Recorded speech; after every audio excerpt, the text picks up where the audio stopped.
Al pasar por el puerto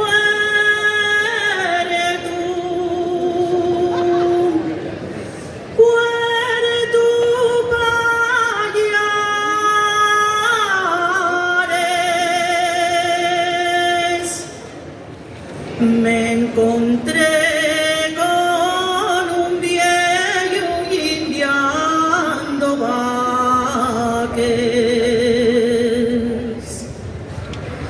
Yo como era tan viejo,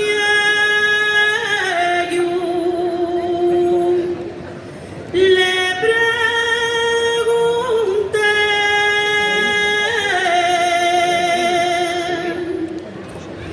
si quiere dormir la siesta.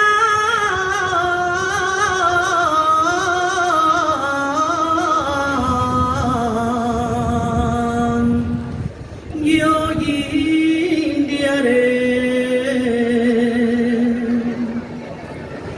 Y el viejo muy ufano me contestó: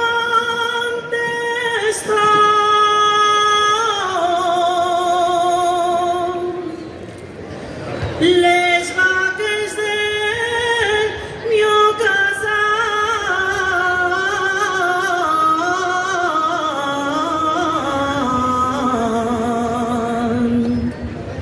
indio les dio.